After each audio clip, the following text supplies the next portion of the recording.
Hola amigos, los saludamos con gran afecto a Atsin Recoder y Fernando Sánchez Prado.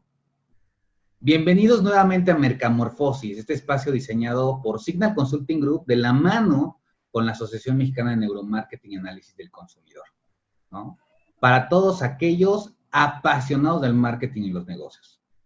Inicialmente queremos agradecer, amiga, a todos por su enorme apoyo y que nos han brindado, obviamente, en esta primera emisión que tuvimos del programa, y sin duda, pues ha sido una experiencia sumamente enriquecedora para todos nosotros, ¿no? Creo que, sin duda, la clave del éxito para cualquier proyecto es la pasión, no me vas a dejar mentir. Esa misma pasión que nos une hoy en este espacio llamado Mercadotecnia, ¿no? No sé qué opinas tú, amiga. Pues estoy de acuerdo, querido amigo, por abrir este espacio. Yo estoy sumamente, o en realidad estamos sumamente agradecidos porque hemos tenido muchísima convocatoria y respuesta por parte de todos los que nos escuchan en esta primer dinámica y quiero comentarles algo, que estos 5 ganadores que tuvimos sobre el libro de Marketing de Liliana Alvarado ya están en nuestras redes sociales, revísenlos. Y bueno, pues la realidad es que vamos a estar hablando sobre todos estos temas controversiales, actuales, para los apasionados del marketing y para los que quieren empezar a adentrarse a este mundo tan maravilloso. Y bueno, pues vamos a abrir esta charla mañanera, amigo. ¿Cómo ves? Aunque no sé si tengas ahí un cafecito, no, yo tengo aquí agua, de repente lo cambio por té. Siguiendo en el confinamiento, vamos a acercarnos a tener una charla muy casual de lo que platicamos en esos espacios cuando nos llegamos a ver. Para las personas que nos gusta el marketing, tuvimos como un primer acercamiento, ya sea en la niñez, en la adolescencia, o lo descubrimos también un poco más grandes. Hay en nuestras células, tenemos un ADN mercadológico.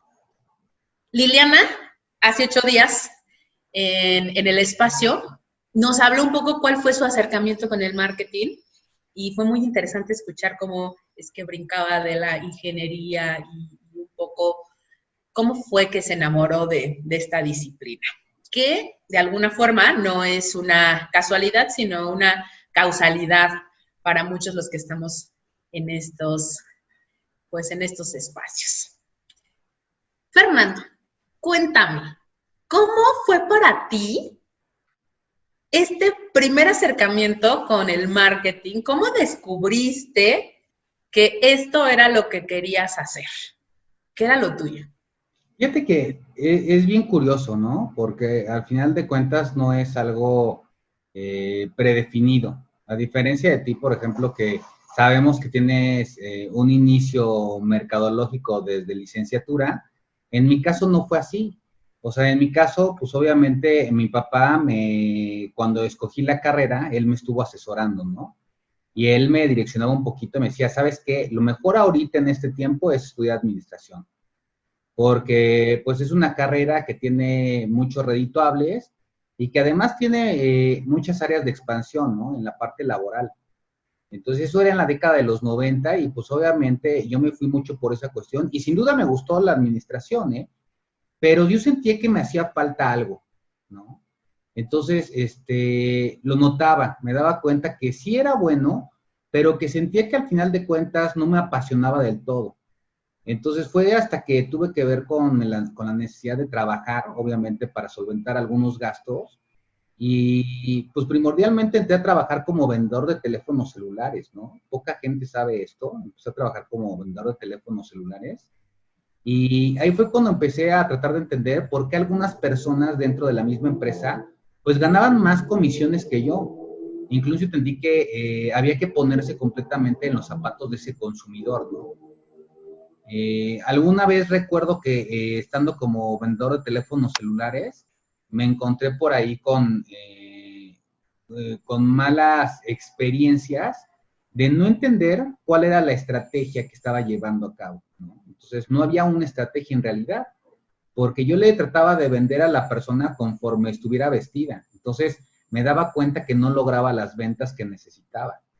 Entonces, cuando empecé a tratar de entender más a este consumidor, ver todas estas necesidades que tiene cada persona y ponerme en sus zapatos, me di cuenta que ya era la persona que ganaba más comisiones, ¿no? Ganaba el doble o el triple de ese pequeño sueldo que tenía. Y obviamente, pues entendí que la parte más importante era entender a ese consumidor. Y eso me ayudó más adelante porque me fui encaminando a la parte comercial, pero desde puestos ya más estratégicos, ¿no? Estuve trabajando en empresas transnacionales como Gas Natural y como Telefónica Móviles. Y ahí, obviamente, pues la estrategia y el éxito era tratar de entender a mis vendedores y explicarles cómo poder entender a este consumidor desde mi experiencia, ¿no? Desde esa poca experiencia que tenía. Y bueno, después, viendo toda esa situación que me daba cuenta que lo comercial sí era lo mío, me empecé a especializar un poquito más en estudios de maestría en el extranjero. Y ahí fue donde conocí a un gran profesor que todavía recuerdo que por ahí está, ¿no? Gustavo Mata Fernández, allá en España, que él fue el que me hizo ver hasta cierto punto que mi perfil pues era más análisis de datos y posteriormente pues ya me encaminé a la cuestión del neuromarketing y de la mano completamente de otro profesor que tuve, que es muy reconocido, que se llama Néstor Raidot, ¿no? Que para mí es el padre de habla hispana en la parte del neuromarketing. Y fíjate que independientemente de esta cuestión que es la parte de la formación, creo que siempre existieron señales desde que yo era niño de que tenía que direccionarme a la cuestión de mercadotecnia, ¿no? Simplemente no presté atención. Entonces, tenía lo que conocemos ahora en la parte del neuromarketing como esas improntas significativas que tenemos desde niños, pero pues en realidad nunca prestaba atención a esas señales, ¿no? El primer contacto que obviamente tuve con la mercadotecnia, si no mal recuerdo, y la publicidad, fue cuando mi mamá, para tratar de entretenerme cuando era pequeño, jugaba conmigo una pequeña dinámica que teníamos que se llama comerciales, ¿no? Este juego de comerciales era, me ponía en la cama, estábamos viendo la televisión y lo que hacía es que mi mamá me cubría los ojos cuando llegaban los comerciales, ¿no? Esos spots televisivos publicitarios. Me tapaba los ojos y me decía, nada más con escuchar, o sea, nada más quiero que escuches y en el momento que tú escuches, nada más con escuchar, tienes que tratar de contestar rápidamente qué están anunciando. Y entonces, obviamente, pues todas las marcas, pues me las sabía a corta edad, pero porque mi mamá estaba reforzando esa parte. Para nosotros era un juego, no era porque mi mamá me tuviera yo olvidado, sino más bien era una forma de que jugáramos, ¿no? Entonces luego yo le tapaba los ojos a ella y hasta bromeábamos, ¿no? Era así de que, no, es que estás viendo, ¿no? O es que, y si anunciaban la marca antes de que uno lo descubriera, pues obviamente pues era ya nula la respuesta, ¿no? Entonces, ahí yo creo que empecé a desarrollar un poquito más, ya tenía un acercamiento con la parte de la mercadotecnia y la publicidad, pero no me había dado cuenta y era algo que me apasionaba. Recordar esas improntas significativas que tenía yo cuando era niño, pues era bien importante, ¿no? ¿Cómo era? No entendía que cómo era posible que al oír podía tener en mi mente, obviamente, el recuerdo de esa marca o me venía sin necesidad de estar viendo cómo es que en mi mente yo podía estar viendo esa marca, ¿no? E incluso, pues, empecé a prestar más atención, obviamente, a los pequeños detalles de esos spots publicitarios.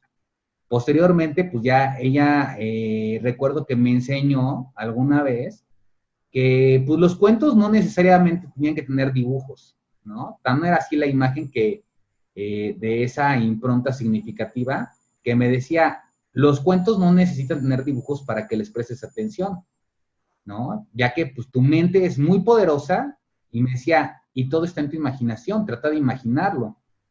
Y bueno, al final de cuentas, pues yo empecé a meterme más a la cuestión de la lectura y recuerdo mucho mi primer libro, que aunque no era al final de cuentas de mercadotecnia, lo recuerdo mucho porque me recuerda esas improntas que me volvieron tarde o temprano mercadólogo, ¿no? Y era un libro que se llamaba El galano arte de leer.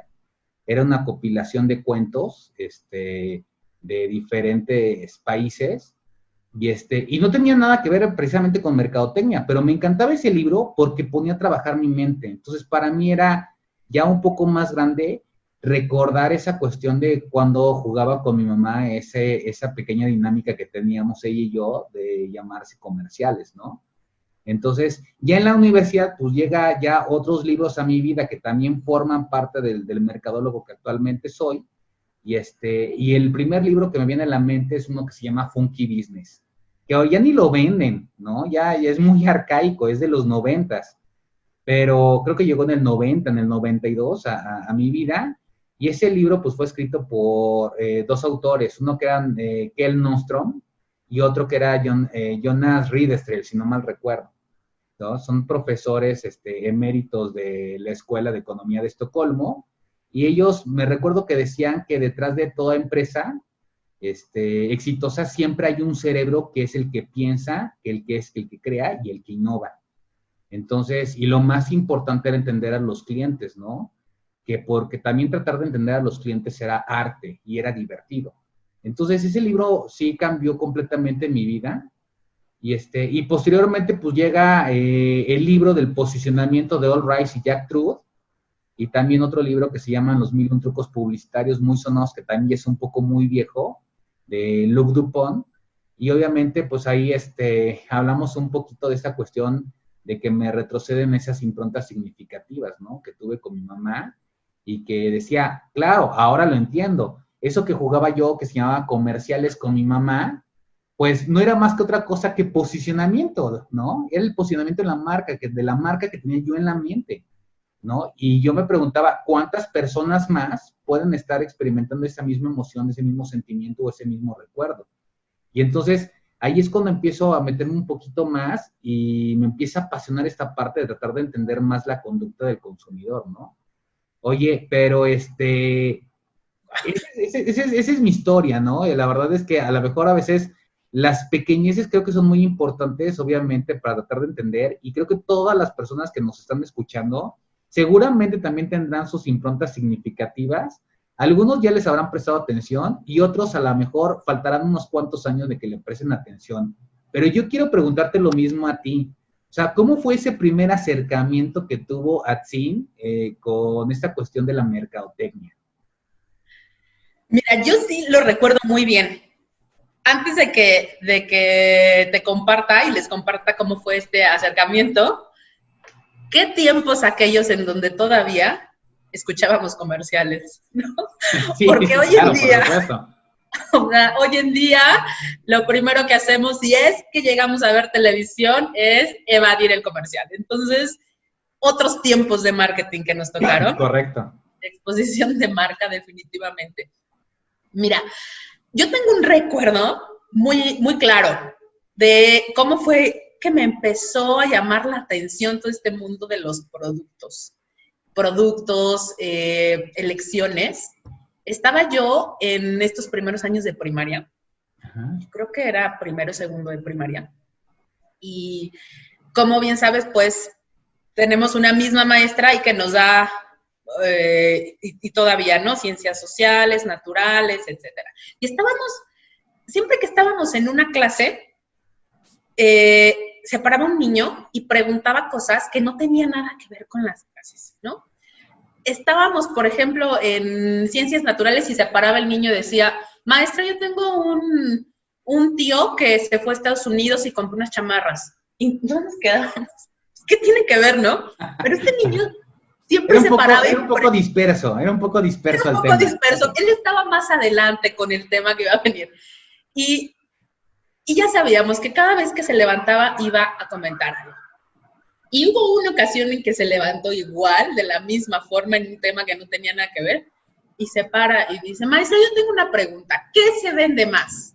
¿El jabón Ariel o la Coca-Cola? Y todos, y digo todos, se echaron a reír. Y en ese momento yo no me reí porque me quedé pensando en la pregunta que en ese momento se me hizo muy inteligente del niño. ¿Qué se vende más? O sea, nunca me había preguntado yo algo así, tampoco había escuchado de afuera algo así. Y me llevé la pregunta todo el día. Le pregunté a mi mamá, a mi papá, a mi hermano, y todo el día me llevé esa pregunta que se vendía más y se quedó ahí por algunos días el hecho de preguntar qué se vende más en cuestión de estos productos. Para empezar, me parecían en ese momento que son cosas totalmente diferentes y fue como un tiempo de hacerme esas preguntas. Oye, el amigo que al final de cuentas, te ayudó a descubrir esa parte de mercadotecnia, mándale un abrazo y un saludo, si te acuerdas de su nombre, y si no, mándaselo, porque gracias a él tenemos un experto en mercadotecnia que para mí es de las mejores a nivel nacional, ¿eh? Gracias, amigo. No lo recuerdo, pero quizás si nos está viendo, que ha de tener nuestras edades, seguramente él sabrá que era el que se paraba haciendo las preguntas. Y a partir de ahí yo empezaba a poner más atención en lo que él preguntaba, porque bien parecían preguntas como que no tenían nada que ver, pero tenían un trasfondo. Y a partir de ahí creo que dejé descansar un poco ese tema, ya no me movió más. Sí recuerdo que me llamaba la atención ir a los supermercados, ir a hacer despensa con mis papás. Era todo un viaje. Un viaje, siempre me gustó ver qué nuevas presentaciones de productos había. Hasta que en el momento que estaba en la prepa, todavía no era mi momento de elegir carrera ni área.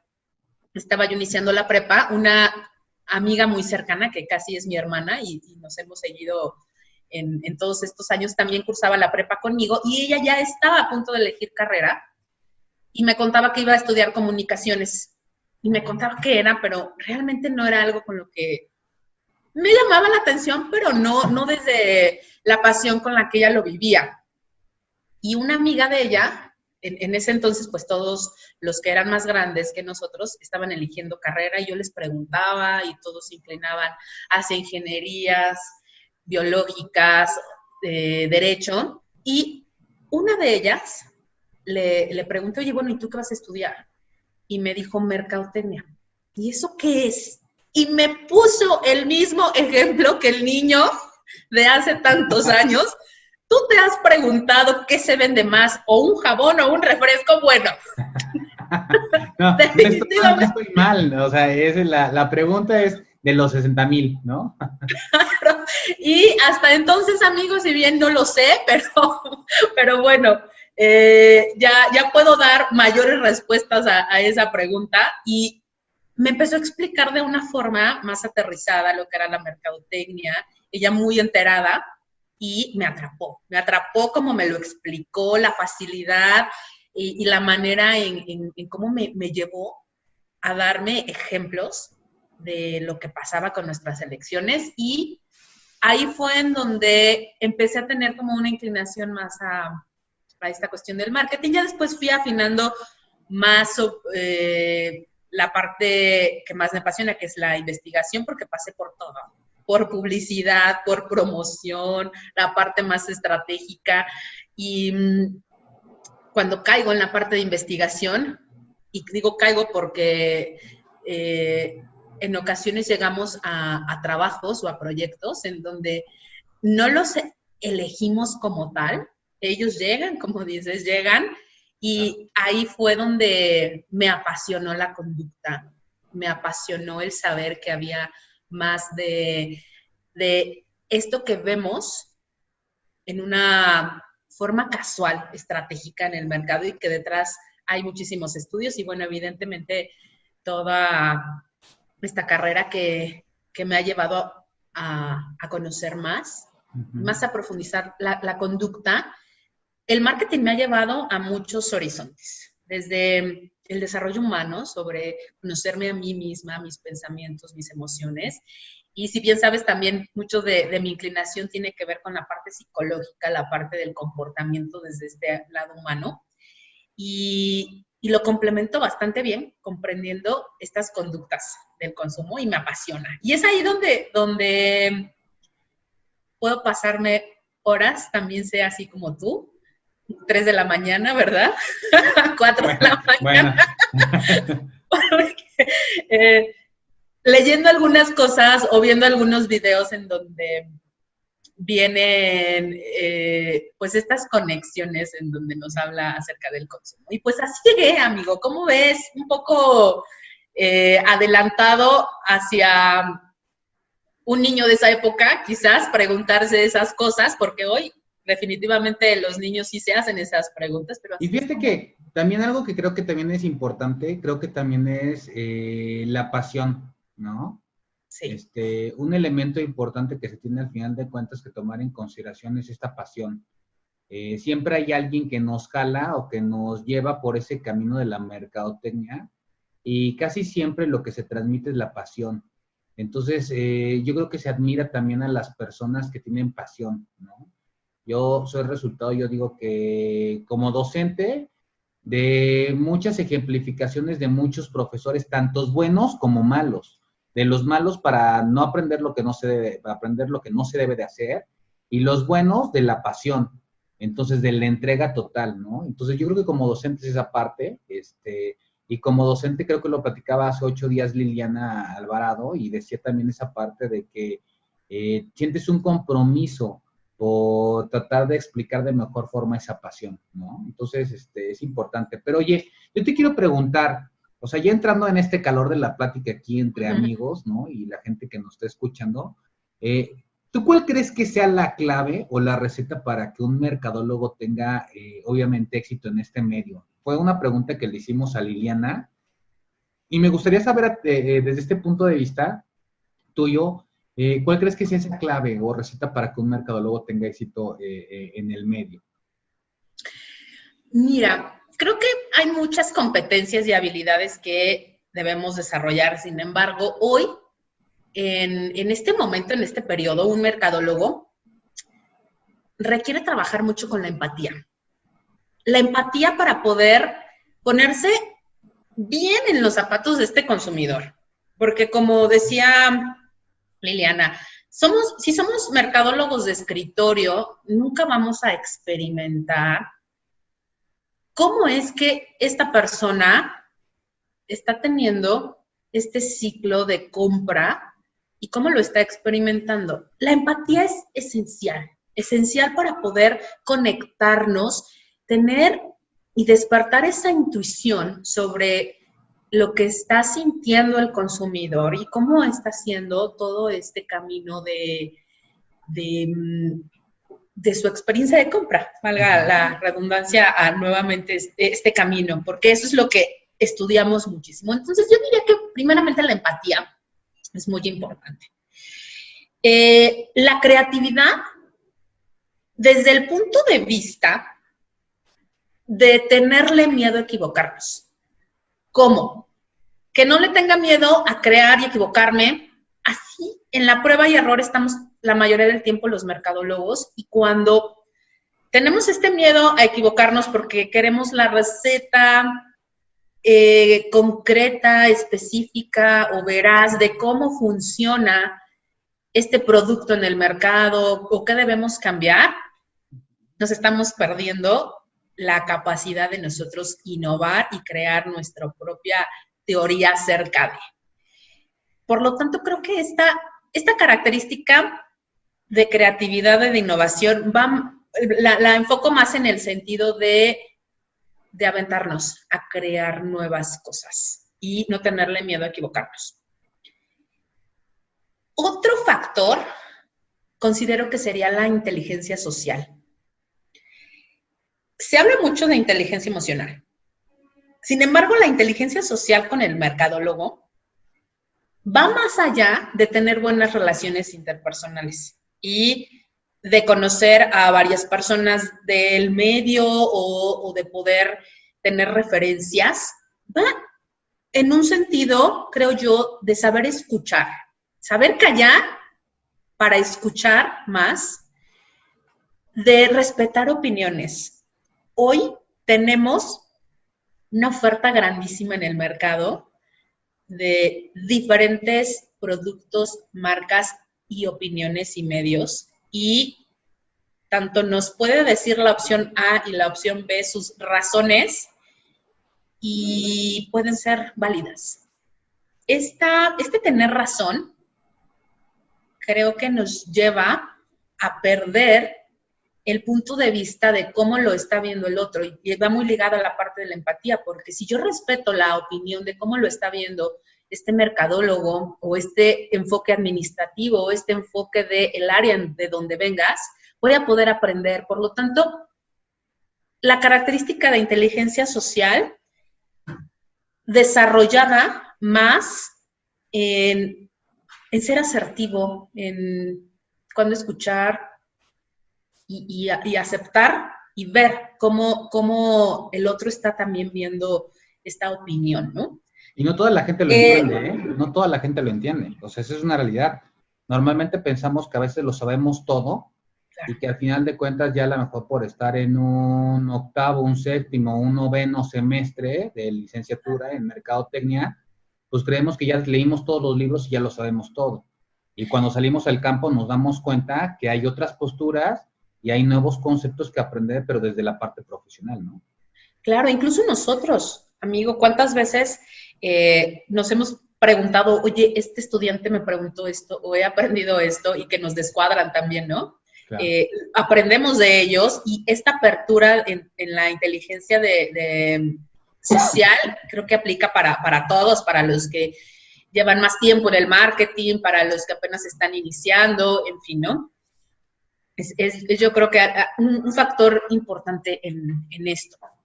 Y otra que añadiría sería la capacidad del autoaprendizaje. ¿Cuántas veces no nos encontramos, y creo que te ha de pasar también a ti mucho, que te dice algún estudiante de maestría o de licenciatura, es que eso a mí no me lo enseñaron, maestro, es que eso yo no lo vi? Y te siguen contactando estudiantes que salieron hace 10 años, preguntándote cosas que enseñamos hace 10 años y que quizás ya no aplican tanto. Y tienen los mismos apuntes, ¿no? Y esto es lo más curioso. El mercadólogo que no tenga la capacidad de autoaprender se va a quedar rezagado con lo que vio en la universidad y no se va a actualizar. Y esta capacidad de poder ser y de poder autoaprender hoy está abierta, bueno, en muchas plataformas, ¿no? Y está ahí, pero no se ocupa la oportunidad. Y saber diferenciar qué información sí y qué información no, porque también hay mucha paja de información desarrollando el pensamiento crítico. ¿Tú qué opinas, amigo? ¿Tú qué opinas? Porque, ¿cuáles serían, desde tu perspectiva, estas características que un mercadólogo, si no debería, pero sí tendría que poner en su foco más cercano desarrollar? Pues fíjate que yo lo resumiría en 4 características, ¿no? La primera, que era lo que te comentaba hace ratito, la pasión. Yo creo que la pasión por lo que se hace es lo que te va a mover. Muchas veces te enseñan que debes de ir hacia generar ingresos. Y yo creo que a veces eso es lo subsecuente. Si tú tienes pasión, llega el dinero, ¿no? Pero lo primero es tener pasión. Si tú haces las cosas sin pasión, no estás vivo. Entonces lo único que vas a hacer es, vas a llevar a cabo una frustración. Entonces yo creo que para evitar esa cuestión de la frustración, lo primero que tenemos que hacer es apasionarnos.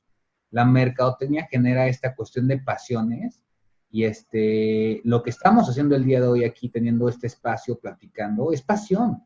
Entonces, creo que eso es lo más importante que debe tener tal cual un mercadólogo, ¿no? La segunda que yo considero es el liderazgo. Yo de repente en algunas ponencias, en algunas clases, tanto de licenciatura como de maestría, yo platico mucho con los chicos sobre esta parte del liderazgo. Decimos que existe 3 tipos de liderazgo, ¿no? Yo catalogo 3 tipos de liderazgo. Aquel que es nato, un líder nato, aquel que es técnico y aquel que es jerárquico. ¿Cuántas veces en las empresas no nos hemos encontrado con una persona que es director de mercadotecnia, pero que no sabe hacer nada, nada más porque era el compadre o el amigo de alguien, está ahí, pero en realidad no tiene ni la vertiente para poder saber esto? Entonces, llega hasta cierto punto, aunque se escuche feo, pero es una realidad, llega a ocupar a la gente que tiene en sus niveles como subordinados para poder generar un cambio y después es el que se pone la corbatita y ya es el que presentó y es el que le aplauden, pero tienes un equipo de trabajo. Entonces, yo creo que el mercadólogo que tiene un liderazgo jerárquico, porque se lo impone la empresa, no es un buen mercadólogo. Pero sí creo que el que es nato y técnico es el que al final de cuentas sobresale, ¿no? Entonces, yo creo que eso es lo importante, el liderazgo nato y el técnico. El nato tiene que ver con la cuestión de poder empatar con la gente, eso que tú decías, esa empatía social, ¿no? Que se tiene. Y el técnico es el tener ese conocimiento. Y creo que para tener ese conocimiento tienes que caer 1000 veces, ¿no? Yo siempre he dicho que una verdadera persona, un ser humano bueno, inteligente, es aquel que se cae 100 veces, pero esas 100 veces se levanta, ¿no? Me acuerdo mucho, me viene a la mente una de las personas que he admirado mucho en esta vida, que ya no está con nosotros, pero es mi abuelo. Y mi abuelo me enseñó también al final de cuentas esa cuestión de que, lo decía sí textualmente, perdón, pero así lo decía, él hablaba así, y cuando me caí una vez, me decía, levántese cabrón y ya no chille, ¿no? Yo le decía, pero te voy a acusar con mi mamá. Y me decía, su mamá a mí me hace los mandados, ¿no? Es mi hija. Entonces, aprendí que obviamente había que levantarse. No hay tiempo a veces para llorar ni para hacernos el sufridos, ¿no? Los sufridos. Y eso pasa mucho. En la actualidad nos encontramos con gente que se hace el sufrido. Entonces, a lo mejor en un aula se quejan del profesor, se quejan de las cosas que han aprendido, se quejan que si el internet, que si esto, que si los recursos. Y yo creo que debemos dejar de quejarnos tanto y más bien al final de cuentas aprender, porque de todas las personas, hacia arriba y hacia abajo se tiene que aprender, ¿no?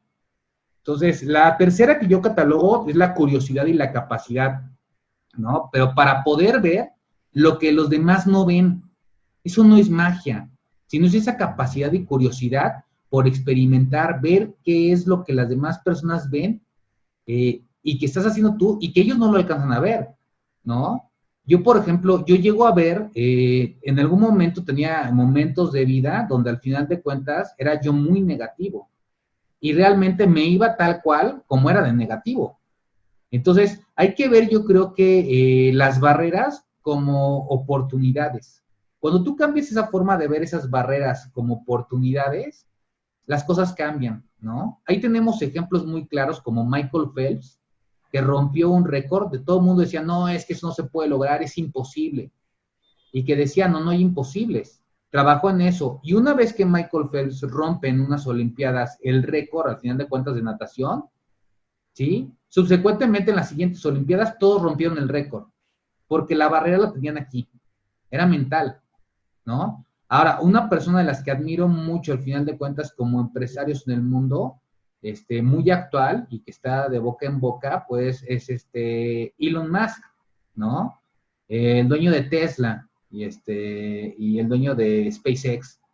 Y obviamente, la otra vez que estaba leyendo algo acerca de él, decía, ¿no? Elon Musk, que su objetivo al final de cuentas en esta vida es visualizar que el hombre llegue a Marte, ¿no? Y que él antes de morir quiere ver que llegue a Marte y por eso está metiendo toda esa cuestión. Un chico que al final de cuentas no generaba ingresos, que estaba casi en la bancarrota y cómo fue que fue cambiando.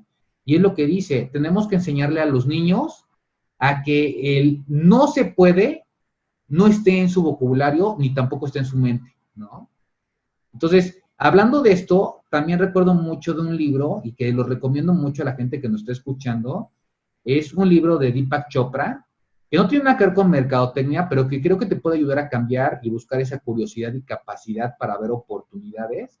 Y es un libro que recuerdo que me regaló mi papá, fue uno de los mejores regalos que me ha hecho mi papá después de la vida, ¿no? Y recuerdo que fue para los 28 años, para mis 28 años, me regaló ese libro que se llama Sincrodestino de Deepak Chopra. Y entonces me hizo cambiar completamente mi forma de pensar.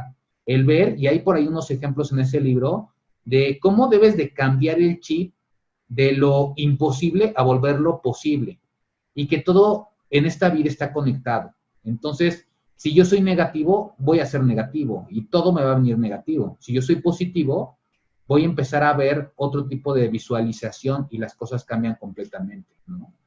Y yo creo que, y el último punto, que ese es, yo te lo resumiría como el punto 4, pues es la adaptabilidad y la perseverancia, ¿sí?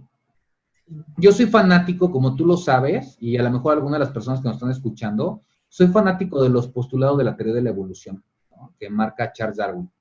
A mí me encanta ver toda esta cuestión de la evolución, cómo evoluciona el ser humano, y pensando que somos una especie, ¿no? Entonces él dice que la especie que sobrevive no es la más fuerte ni la más inteligente, sino la que mejor se adapta al cambio. Entonces creo que es importante que seamos adaptables a ese cambio y que seamos perseverantes. Claro, intentar una, dos, tres veces, ya una cuarta ya no lo intentes, ¿no? Porque si no vas a perder mucho tiempo de vida. Pero sí buscar esa cuestión de la adaptabilidad. Creo que hay que buscar esa evolución, no solamente individual, sino también como especie, ¿no? Oye, ya me extendí mucho de esa parte. No, está fascinante. Son pasiones, tú lo sabes. Entonces, y ahora yo quiero preguntarte a ti al final de cuentas, ¿cómo visualizas tú al consumidor y el marketing en los próximos 10 años? Porque es igual otra pregunta que seguramente le vamos a estar comentando con las siguientes personas que estemos entrevistando, que tenemos ahí sorpresa, o sea, es importante aclararle a la gente que tenemos ahí una sorpresa. Estamos tratando de convocar, aquí hago una pausa, amiga, estamos tratando de convocar obviamente a personas que consideramos nosotros que al final de cuentas son expertas en la parte de mercadotecnia, en conducta del consumidor, en la parte digital, pero grandes ponentes que no son comerciales, pero que creo que al final de cuentas pueden aportar mucho. Entonces, estemos esperando, estén en el pendiente las personas que nos están escuchando, que nos están viendo, pues para decirles que tenemos, dentro de 8 días tenemos, ya nuevamente estamos regresando a la parte de los invitados y vamos a tener sorpresas de invitados y también de dinámicas, ¿no? Entonces, pero bueno, hablando ya de esta cuestión, ¿cómo visualizas tú ese consumidor y el marketing en los próximos 10 años? Porque estamos entrando a esta década nueva, ¿no? Claro. Mira,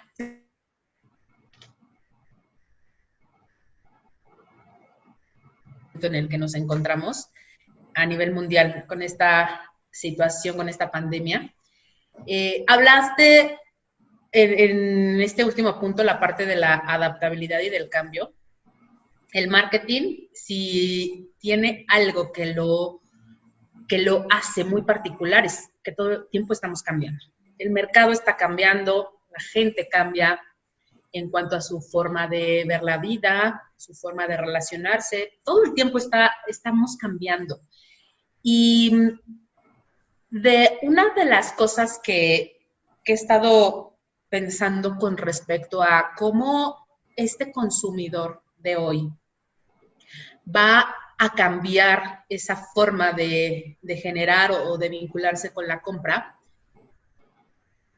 hay factores que ya nos vienen empujando. Por ejemplo, hablar de esta cuestión tecnológica, bueno, ya es como muy obvio, ¿no? Que todo va encaminado a que se incline a una parte virtual, ¿no? Quienes no se subieron a tiempo a trabajar un e-commerce, una página de internet o redes sociales, pues hoy lo están padeciendo mucho más en este momento. Entonces, esto nada más es un empujón. ¿Dónde viene realmente este cambio o este clic cuando hablamos de un consumidor en los próximos años? Yo diría que volteando a ver cómo está siendo el hábito de estas nuevas personitas que están en el mundo. Hablando de esta generación de los centennials, de esta generación Z, ¿qué es lo que está experimentando y que está viviendo? Voltaría a ver ahí el punto, porque lo que estamos viviendo va a marcar, sin duda, una impronta, como lo que hablábamos en un momento, una impronta tan peculiar en cómo estamos percibiendo el mundo.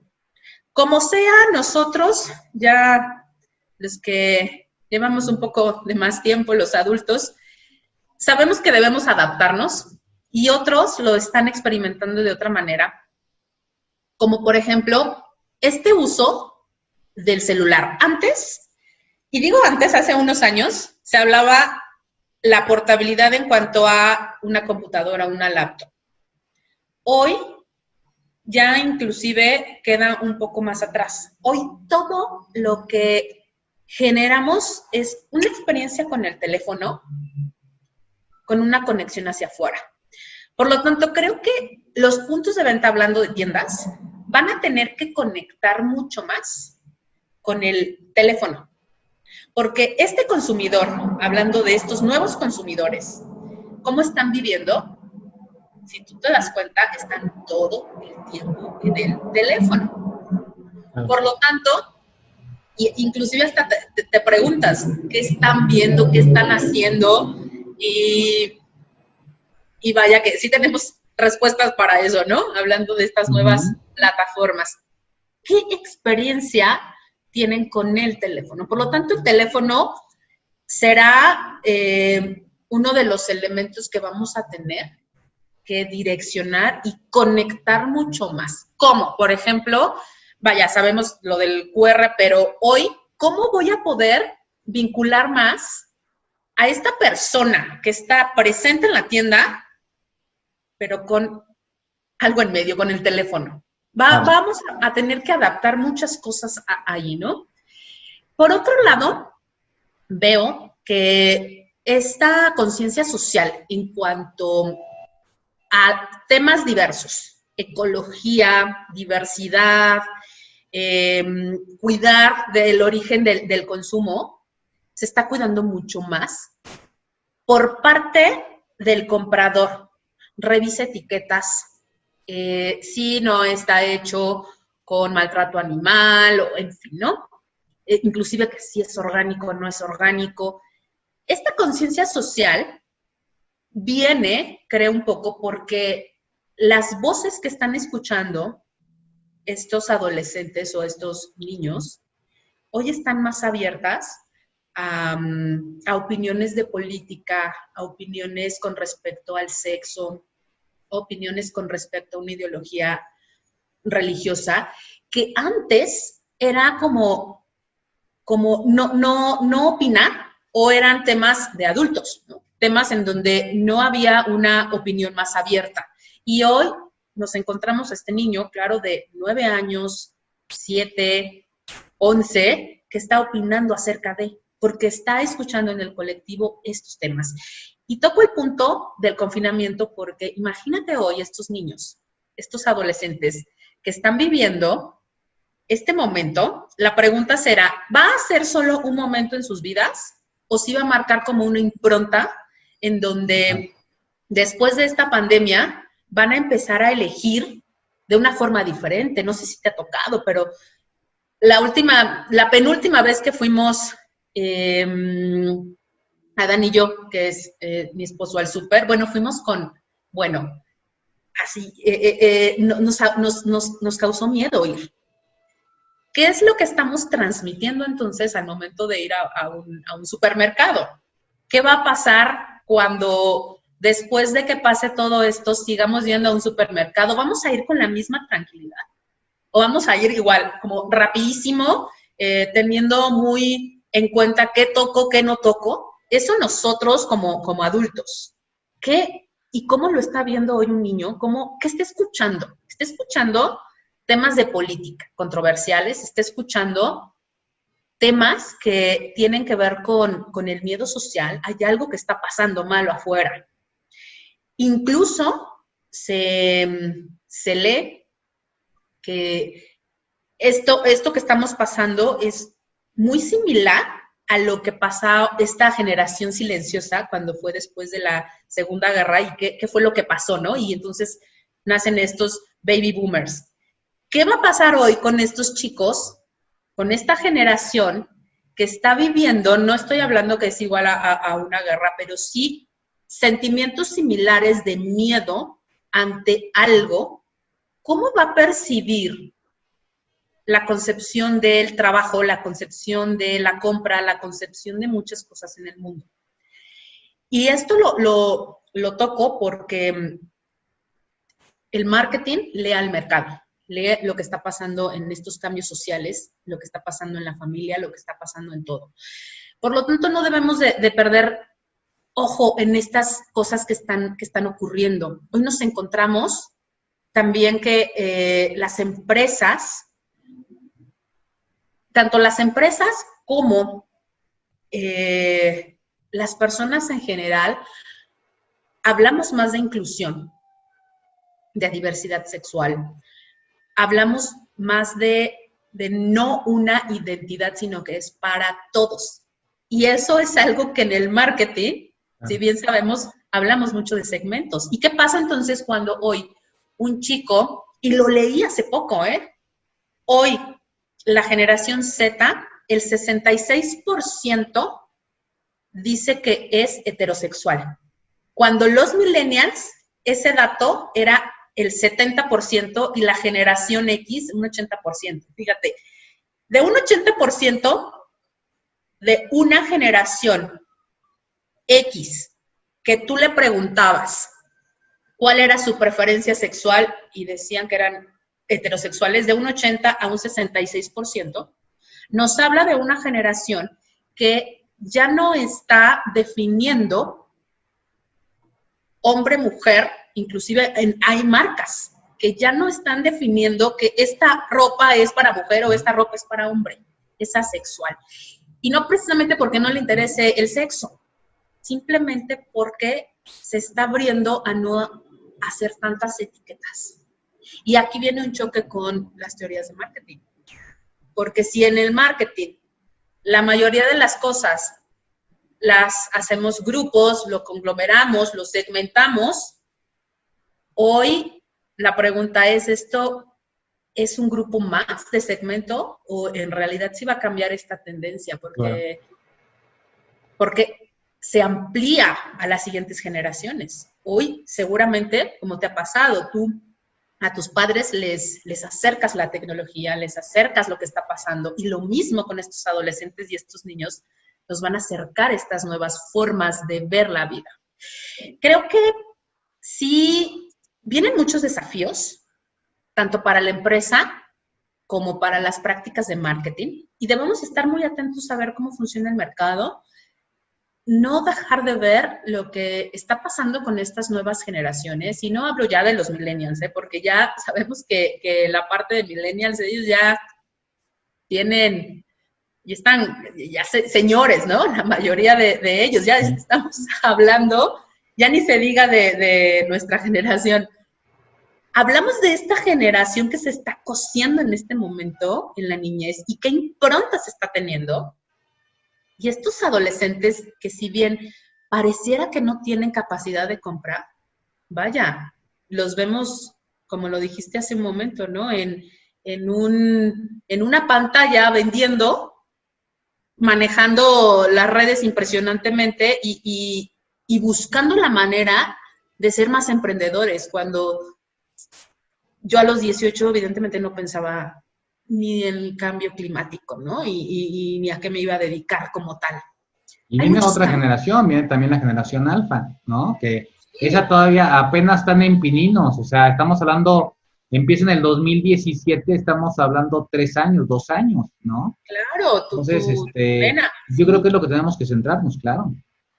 ¿Tú cómo lo ves? ¿Tú cómo es que has pensado que este consumidor y el marketing lo visualizas en estos 10 años?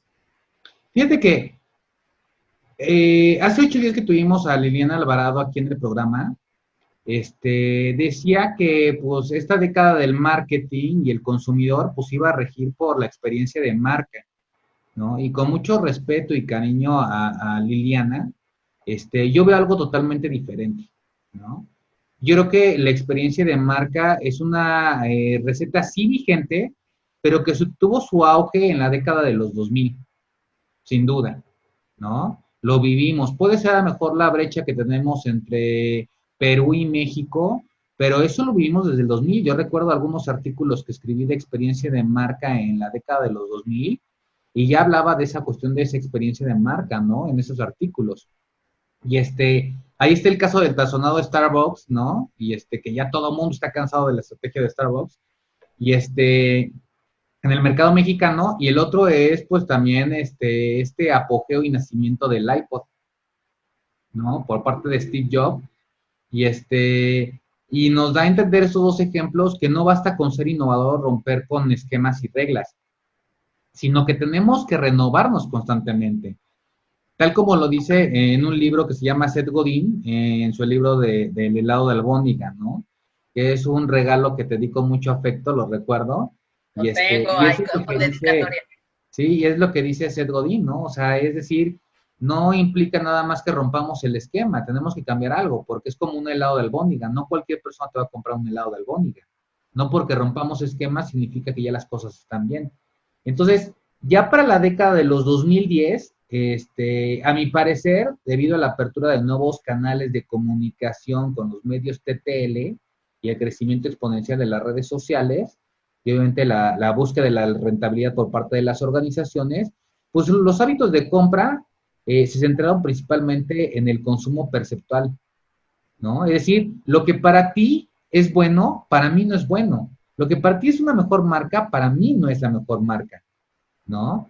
Y el puntero estratégico de la mercadotecnia se encaminó básicamente a la Big Data, los analíticos, y primordialmente los consumidores se volvieron gestores o co-creadores de marca. Tú y yo ya lo habíamos platicado en algún momento, en alguna charla de café, y en realidad pues el consumidor regresa otra vez el poder a ellos, son esos co-creadores o gestores de marca, y las redes sociales les permiten que ellos sean los que deciden si una marca es aprobada o es desaprobada, ¿no? Si va a tener éxito o si no va a tener éxito. Ahora bien, partiendo de toda esta situación y de los de dichos antecedentes de esos 2 décadas pasadas, sin duda yo creo que para esta década de los 2020, el consumo se estará encaminando hacia la aceptación social, ¿no? Pero esa aceptación social, pero no basada en marcas, ni en productos, ni en servicios, sino en generar un reconocimiento individual en lo colectivo. O sea, ¿a qué me refiero con esto? Esta cuestión colectiva, el tratar de empatar y que se me reconozca no por la marca que he visto, sino al final de cuentas por quién soy y qué es lo que estoy haciendo a la mejor en contenido. Ahí está el caso que por eso ha tenido una exponencial crecimiento de redes sociales como Instagram y en últimas fechas TikTok, ¿no? Y aquí es una parte importante que hay que tomar en consideración porque publiqué hace unos cuantos minutos en redes sociales, en la página de Facebook, en la fanpage de Signal, publiqué algo para nuestro auditorio que habla de un artículo que saca el día de ayer Expansión, donde dice que la eficacia del influencer en marketing había caído el 41% en abril con respecto al año pasado y que no tiene que ver nada con la cuestión del confinamiento, del COVID-19, ¿no? Sino que más bien las empresas están empezando a apostar por la cuestión de los microinfluencers o incluso apostar un poquito más a la cuestión ya no del posicionamiento de la marca, sino a la cuestión de la venta directa. Entonces, yo creo que vamos a regresar a esta cuestión también de las estrategias BTL o en la parte digital a la cuestión de los microinfluencers, porque ya no es rentable. Sabemos que ahora los influencers tienen su nacimiento y es fugaz, ¿sí? Entonces, sin duda, pues puede existir la posibilidad de que el consumo digital en esta década supere el consumo de retail, sin duda, no lo dudo ni tantito. Pero, por lo tanto, las empresas pues, que sobrevivan a todo este cambio son aquellas que van a tener que buscar y explorar, obviamente, nuevos caminos para entender a sus consumidores, ¿no? En lo general y no en lo particular, que aquí es algo al final de cuentas que con tú lo que comentabas, al final de cuentas, con segmentar, pues obviamente se contrapone un poco con lo que dices tú, ¿no? En la cuestión de esa de la segmentación. Entonces, aquí al final de cuentas, qué tan bueno, qué tan malo sea, yo siempre he pensado que la estrategia tiene que ser unilateral, o sea, unilateral me refiero a tratar de llegar al mayor número de personas, ¿no? Buscar generalidades.